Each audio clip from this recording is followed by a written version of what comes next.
Class 10th subject mathematics, topic trigonometry, exercise 8.1, and it's question number 9. In triangle ABC, right angled at B, if tan theta is equal to 1 by root 3, find first part sin A cos C plus cos A sin C. इसी तरह second part cos A cos C minus sin A sin C. तो हमारे पास एक right angle triangle है, that is A B C, ये दो acute हैं, तो it is right angle at B. तो उसमें क्या है कि टेन थीटा हमें दिया हुआ है, that is tan theta is equal to 1 by root 3. That is tan जो आपको मालूम है टू प्रेजेंट ब्यूटी perpendicular divide by base, that is this is 1 और ये रूट 3 है. अब हम इसको भी हाइपोटेन्यूज को भी पहले निकालेंगे. उसके बाद क्या है कि हमने फिर साइन ए कॉस सी, इसी तरह ये जो दो पार्ट्स हैं. तो यहां पे ख्याल रखना है, जहां पे साइन ए जैसे इस एक्यूट एंगल पे भी देखना है और इस एक्यूट एंगल पे भी रेशियोज देखने हैं. फिर अकॉर्डिंगली यहाँ पे एडिशन और यहाँ पे सबट्रैक्शन या फिर जो मल्टीप्लिकेशन वगैरह. तो first part solution, first part that is, सबसे पहले जो है हम पहले ये वाला साइड निकालें. नाउ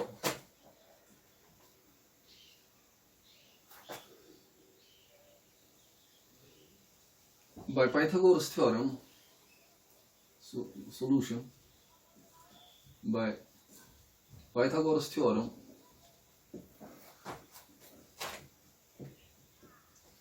पाइथागोरस थ्योरम में क्या है कि ये जो AC square is equal to AB square plus BC square implies AC square is equal to AB square, that is root 3 square plus BC square, that is 1 square, implies AC square is equal to 3 plus 1, implies AC square is equal to 4, implies AC is equal to plus minus root 4, so implies AC is equal to plus minus 2. Negative sign reject हो जाएगी because length of side cannot be negative, therefore AC implies, because it is understood here, AC is equal to 2. अब हमें AC भी 2. Now all the sides you know. अब जो है पहला part, now first part,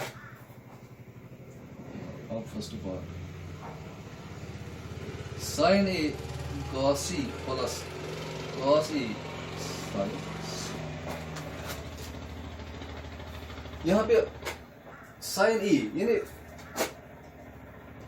sin theta यानी value जो देखना हमने रेशो sin का, लेकिन एक्यूट एंगल A लेना है तब. इसी तरह cos C, तो वहां पे एक्यूट cos का देखना है रेशो, लेकिन C पे, इस एक्यूट एंगल पे. इसी तरह यहाँ बाकी भी. तो यहाँ पे आप ख्याल रखें, जो ये हम एक्यूट एंगल ये अगर हम ले रहे हैं ए, तो इसके अपोजिट जो होता है वो परपेंडिकुलर हो गया. तो इस वक्त उस वक्त जो है परपेंडिकुलर 1, ये वाला साइड है BC. जब हम ये वाला एक्यूट एंगल ले लेंगे तो इसके अपोजिट जो साइड होता है वो हो गया परपेंडिकुलर, तब उसमें परपेंडिकुलर AB होगा. तो हाइपोटेन्यूज तो हमेशा एक जैसा है, वही है AC, वो हमेशा रहेगा. लेकिन एक्यूट एंगल जब जिस तरह हम ले रहे हैं तो उसके अपोजिट वाला जो साइड होता है वो परपेंडिकुलर होता है, और बाकी जो है दूसरी वाली जो है बेस होती है. नाउ साइन ए, इसका मतलब परपेंडिकुलर हम इस वक्त ये ले रहे हैं, sine A cos C. Some people have perpendicular, अब ये है सम people perpendicular divide by hypotenuse, that is 1 by 2 into cos C. cos यहां पे हम ले रहे हैं ये वाला ब्लैक हियर. अब इस वक्त परपेंडिकुलर कौन सा है, ये है, लेकिन बेस कौन सी है, ये करली ब्लैक हियर. बेस अब ये होगी, that is base by hypotenuse, that is 1 by 2. इसमें ख्याल रखना इतना सा. cos A, अब इस पे तो जब ए पे तो बेस ये हो गई परपेंडिकुलर ये हो गया curly black here base by hypotenuse that is √3/2 √3/2 into sine C अब इस पे साइन देखना है सम पीपल है परपेंडिकुलर डिवाइडेड बाय हाइपोटेन्यूज इस वक्त परपेंडिकुलर ये है दैट इज √3/2 ये आएगा बराबर 1/4 plus √3/2 √3 into √3 that's 3/4 that is 4/4 that is 1 तेरे पार्ट का आंसर आ गया। इसी तरह second part very easy you can do it yourself now it is your home assignment cos A cos C minus sin A sin C simply हाँ क्या है कि यहाँ पे आप माइनस साइन है।